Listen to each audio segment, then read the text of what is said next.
የፍቅር ምንነት ሲፈታ ህመምነቱ ይገለጻል። አዎ እውነትም ፍቅር ህመም ነው። ከሰውነት ጀምሮ እስከ ውስጣዊ ነፍሳችን የሚዘልቅ ረቂቅ ደዌ።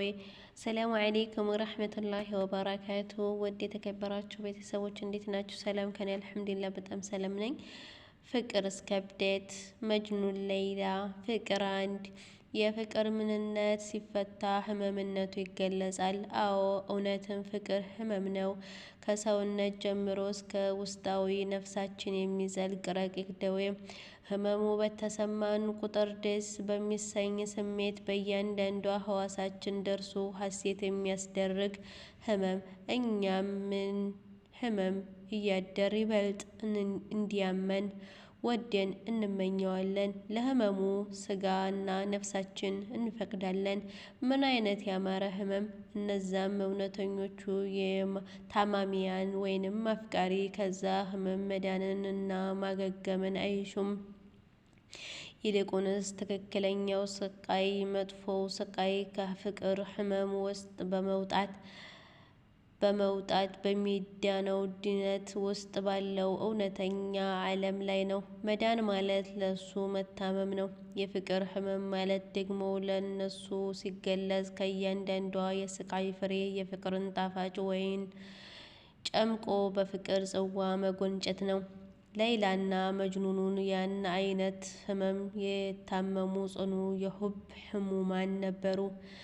ከአራቱ ሁለፋው ራሺዲን አንድ አገዛዝ በኋላ የኡመውያች ሀገር መንግስት በሚያስተዳድረው የአረቢያ ግዛት ውስጥ ነጅድ ሪያድ በምትባል ከተማ ውስጥ ለፍቅር ኑረው ለፍቅር የሞቱት ህያውያን በፍቅር ዓለም ድምቅ ታሪክ የጻፈ አሳዛኝ ስብዕናዎች በአረቢያው የፍቅር ወቅት ሲመዘኑ ከአልፈን ኡሉፋ ሁለት ጥንዶች አንድ እነሱ ሚዛን የደፋ የፍቅር መለኪያዎች ሹዓዳኡል ሁብ የፍቅር መጽዋት የተሰኙት መጅኑንና ሌይላ።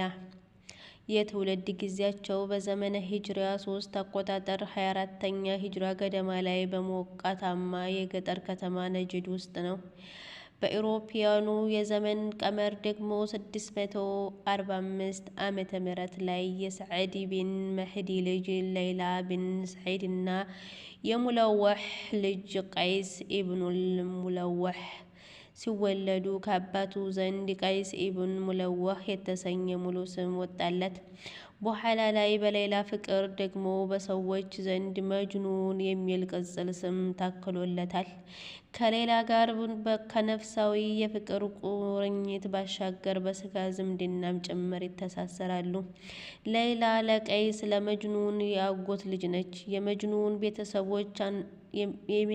ቤተሰቦች አንጻር የእርሷ ቤተሰቦች በሀብታቸው የታፈሩ እና የተከበሩ መሊካውያን ቢሆኑም በአረቢያዊ የልጅ አስተዳደግ ባህል መሰረት ከልጅነታቸው ጀምሮ በጀበሉ ሰውባን 5 ኮረብታዎች ላይ በፍየል እረኝነት መጅኑን ጋር አንድ የበረሃ አዋሽ ተራጭተው በአንድ አኮሌ የፍየል ወተት ተጎንጭተው አንድ የጋራ ንፍስ ምገው ነው ያደጉት። ያ ጊዜ ለቀይስ የህይወት አስኳል ነበር። ቀይስ የሚለውን የወላጆቹን ስም አስፍቆ መጅኑን ያስባለው ፍቅር በጮርቃ ልቡ ውስጥ የተጠነሰሰው ያኔ ነበር። ኮልታፋ አፉን በግጥም እንዲፈታ ያደረገው የሌላ ፍቅር ያኔ ነበር። አሊፍ ያለው በዓለም ኑረቱ ላይ ያሳረፈውን እድሜ ሲቆጥር ያንን ዘመን ብቻ አስልቶ ይናገራል። እጅግ የሚናፍቅ እና አይረሴው የህይወት ክፍል ነውና። ከዛ በኋላ እንደሞተ ነገር በህይወት የነበርኩት ያኔ ነበር ሲል እነዛን ወርቃማ ጊዜያቶች በግጥሞቹ ይቀኛቸዋል። በጀበሉ ሰውባን የእረኝነት ወቅት በሌይላም ልብ ውስጥ የቀይስ ደዌ ተጋብቶባት በሴት ልጅነት ልቧ ፍቅሩን ቋጥራለች። በዚህ ሁኔታ ልጅነት እረኝነት ጊዜያቸው አልፎ ወጣትነት ተላበሱ። ሌይላና መጅኑን ላይ የአካልና የስጋ ልቦና ድንገት ተስረዋል። ከእድሜያቸው ጋር ፍቅራቸው እኩል አብሮ ገዘፈ ጦፈ። ቀይስ በአሳታዊ በእሳታዊ ወጣትነቱ ላይ ልቡ ውስጥ የሚፏፏመው የፍቅር እሳት እጅጉኑ ተቀጣጠለ።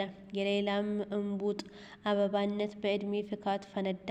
እንደ አረቢያን ሰራህ ባዶ ሜዳ በነበረው ሰውነቷ ላይ ጡቶቿ ጉች ጉች አሉ። እንደ ተወርዋሪ ፍላጻ ጭብጥ የማይሞላ ወገቧ ዳሌዋ አጎላ። ፀጉሯ የኮንያን ሐሮች አስንቆ ዳሌዋ ላይ ተዘፈዘፈ። ያቺ ውጫዋ እረኛዋ ሌላ ዛሬ ላይ ሌላ ሆነች። ውብ ውጫዊ ገጿ ከጥልቅ ግጥም አዋቂነቷ ጋር የነጂዱን ቀይስ መጅኑን አደረጉት። ጠዋት ሌይላ፣ ቀትር ሌይላ፣ ማታ ሌይላ እንደ ደረሳ ሲዋክ ሁልጊዜ ሌይላ ለመጅኑን አፍ ላይ ዋለች።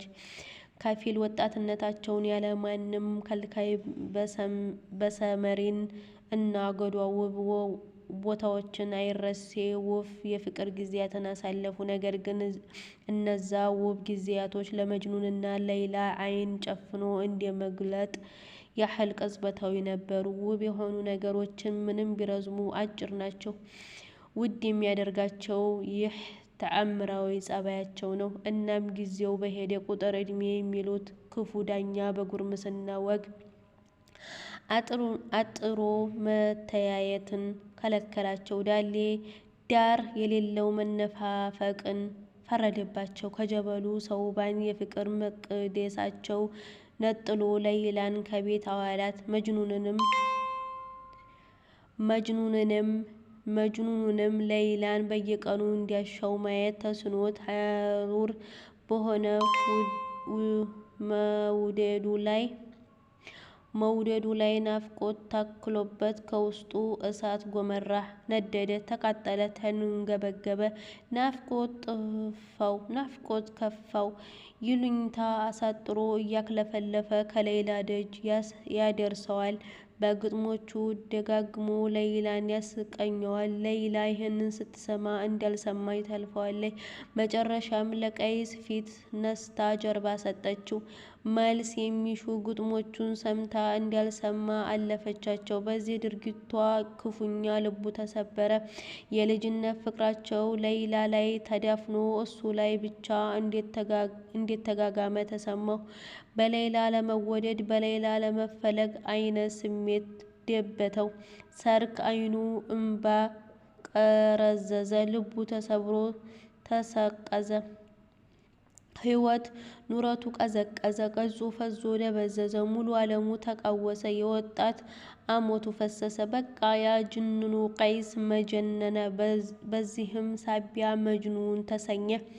ነገር ግን ያኔ ሌይላም ለመጅኑኑ ያላነሰ የፍቅር እሳት እየበላት ማንም እንዲያውቅና እንዳይሰማባት በውስጧ ቀብረዋለች። የማትተነፍሰው የማያቃጥል ረመጥ ሆኖባት ሁሉን ስሜቷን በሽሽግ እንደተጸነሰ ልጅ በሆዷ አርግዛ ሚስጥሯን ደግሞ ከልቧ ማጀት ደብቀዋለች። ግን በሆድ እያለ የፍቅር ሽል አፍ ባያወራ ፍቅራዊ ሕጉ እርግዝና ያሳብቃል። ሌይላ ምንም እንኳ ለመጅኑን ግድ እንደሌላት ነገር ፊት እየነሳች ብትገፋውም ስለሱ የሚሰማት ውስጣዊ ፍቅር፣ ናፍቆቷ፣ መሻቷን፣ መውደዷን አፍ አውጥታ ይናገራል። ወጣትነቷ ከመጅኑኑ ደረት ላይ ሊጥል ይገፋታል። ከውስጧ የሚንጣት የግጥም ዛር ቀይስ እያስባለ ሲያስለፈልፋት ይዳዳዋል። ገና አትፈቅድለትም። ግን ደግሞ በሌላ በኩል በሷ እጦት ወደ እብደት ጎዳና ዳዴ የሚል የነፍሷ ሰው አለ። ታዲያ ለምን ደበቀችው? ክፍል 2 ይቀጥላል።